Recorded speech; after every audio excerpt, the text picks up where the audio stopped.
What's going on, guys? So today we're gonna be testing out a Sony camera.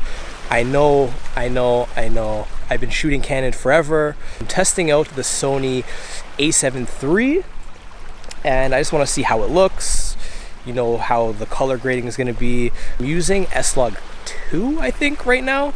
I'm using a Sony 28-70 f3.5 to 5.6 and I just want to see how it looks. The camera itself is mad small. I'm using the Rode Video Micro on top just to be, you know, get some cleaner audio. So let's get this video started and see what I think about the camera. Always trashing on Sony users. What was that? Canon users doing what to Sony users? You're gonna watch. You're gonna edit this video. You're like, oh my gosh, Sony's actually not that bad. Let me look into Sony. I'm legit giving it a chance right now. I do like the form factor of the camera though. Like, this setup is mad light compared to my Canon camera with the 15 to 35. It's mad heavy, can't lie. So it's definitely nice to have a smaller form factor of a camera.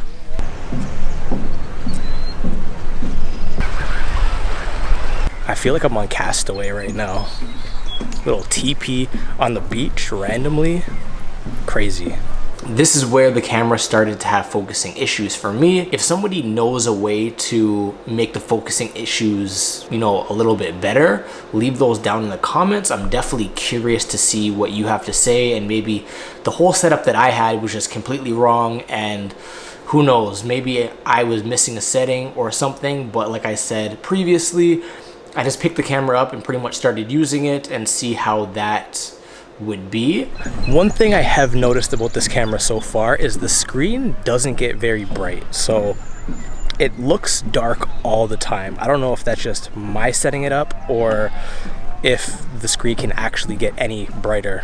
I don't know if this camera has IBIS or what, but I find that it seems a little shaky when you're walking with the camera trying to film something. I'm not too sure what this is. Maybe the IBIS in this camera is just inactive. I'm not 100% sure because I didn't really change too many settings or dive too deep into it.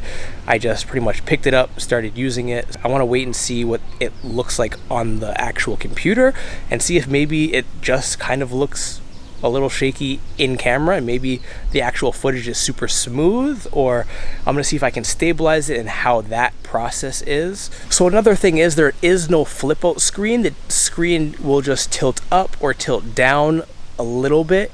It doesn't flip all the way down to the bottom, or it doesn't flip out to the side like on most Canon cameras. So that is something kind of bad.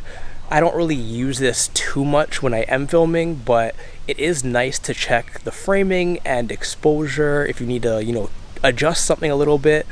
But on this camera, you have pretty much no way of adjusting it on the fly. You would have to record and then see the exposure. If the exposure didn't turn out, then you have to film the whole clip over again.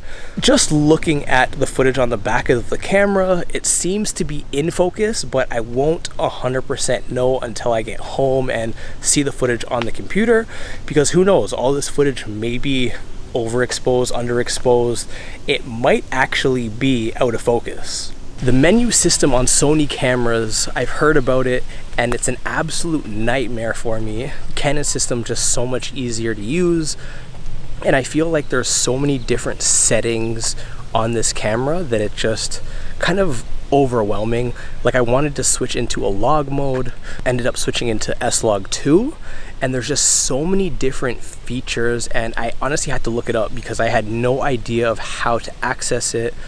And I guess that's a good thing that you have so many features built into a camera, but I feel like there just has to be an easier way, a more fluid way of just accessing these, because it just seems so confusing. One thing I do like on the Canon cameras better is the view assist, which gives me a better idea of what the actual final image is going to look like when I color grade it, because it shows me the colors and saturation.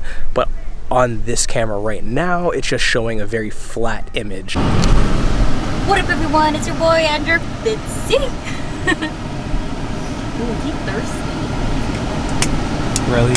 If you're gonna narrate, you have to at least sound like Morgan Freeman. Wasn't on face tracking earlier. It was on no tracking because all of the video clips were autofocus. It wanted to see the view and the. One of the things I have noticed about this camera is the autofocus is kind of weird. It's not as fast as my Canon camera. I don't know if that's just the settings that it's on because I haven't really played around with them too much, but it seems like it takes a couple seconds for it to snap into focus, but once it locks in, it seems like it does keep you there, and it's kind of hard to know when it is snapped into focus because there is no flip out screen on this camera. So to check your framing or anything along those lines like exposure, it's kind of hard. You kind of have to either set it up beforehand and just pray that it works, or you shoot your clip, then look on the back of the screen to see if it's in focus. The light is going down, so I guess it will be a good test of the low light as the video progresses and seeing what, you know, golden hour will look like on this camera, because right now the look is perfect. You can't really go wrong with golden hour. The camera's gonna look the best it possibly can. I've noticed that the battery life isn't as good as Canon cameras. The one thing I do like is the fact that it doesn't just show the battery icon with 3 separate battery parts. Like on the Canon camera, it shows it's either full, I would say 50%, or 25%, or flashing red, which means it's dying soon. But it actually has a percentage. So it's like 95, 80, whatever the case the battery level is. I don't know if there's a way to turn that on a Canon camera, but I do really like this feature because you know exactly how much battery percent you do have left. I will say the battery life isn't as good as Canon's. It does drop faster, so for me shooting a video I would have to take out at least 2 batteries with me, where if I was using my Canon camera I could get away with just 1 battery. Maybe it's me.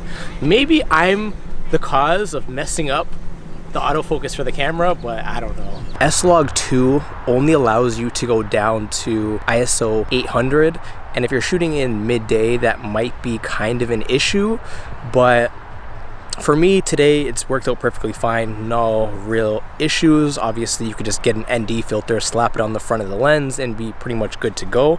What I've been doing is just letting the shutter speed go up and down. It's not technically a true cinematic style video of shooting at 30 frames a second, so technically your shutter speed you would want to be 60th of a second. Right now I'm just leaving it to do its thing and hopefully it looks good. I'm definitely curious to see what the colors are going to look like with S-Log2. Right now on the back of the camera they're super flat, but I am curious to see what the final image is going to look like, how easy it is to color grade. The camera has these clips on the side of the camera and you can't really take them off unless you take some metal cutting scissors to them. They just dangle around in the wind and then it can get in your video clips. Canon cameras don't have these. They just have little attachment parts where you can attach your own stuff, or you can attach the Canon strap to it, and they don't really dangle around and make any sound because they're plastic. So that in my mind is definitely a downfall of this camera. I hope Sony just gets rid of these completely or makes it like a little carabiner attachment type clip where you can remove them if you don't want to use them. I know a lot of people just remove them completely and obviously problem solved, but if you're trying to resell the camera afterwards, not having these clips might be a little bit of an issue. I want to say that I am shooting in 4K. Normally on my Canon camera I shoot on 1080p and then I just upscale it to 4K, so I'm curious to see the quality difference between a true 4K and just the Canon R's up res version of 1080 to 4K. So I know this camera does have other video settings. It does have slow-mo video in 1080, but I'm not testing those features out today. I got the footage home on the computer. The footage, I will say, looks pretty good, but my one biggest issue with this camera is just the autofocus. I couldn't really get the autofocus to work that well. And in my personal opinion, With the flip out screen on the Canon cameras, that's just the way to go because you can check exactly what's in focus, what's not in focus, how your colors are looking, how everything is going to look. With this camera, there is no certainty. It's kind of just shoot the clips, look at the back of the screen. If you need to change anything, if it's too dark, if it's too bright, if it's out of focus, you have to shoot the whole clip over again. I will say that this camera does have autofocusing issues. I think it's just me because people love Sony cameras, but yeah, just the focusing issues from what I was having is just kind of extreme. It kind of takes 1 to 2 seconds for it to lock into focus, and then once you're in focus, you're good to go. But just those run and gun situations, you don't want to miss a shot, it be out of focus, and then you not realize right away. The colors are good to edit. No real issues. I wouldn't say this is a bad camera at all. I think it's a pretty good camera overall. Just the small little focusing issues that I did have probably could be resolved. For the most part, I don't really have anything bad to say about this A7 III. I definitely won't be switching to Sony anytime soon. I don't think it's as user-friendly as Canon.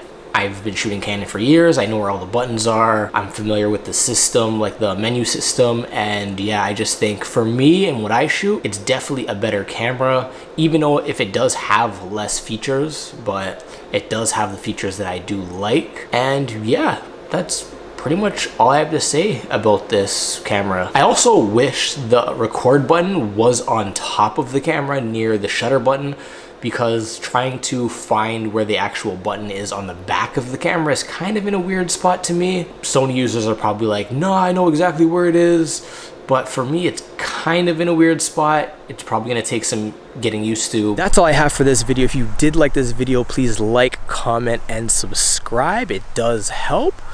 And leave your thoughts down in the comments below. And until the next video, peace.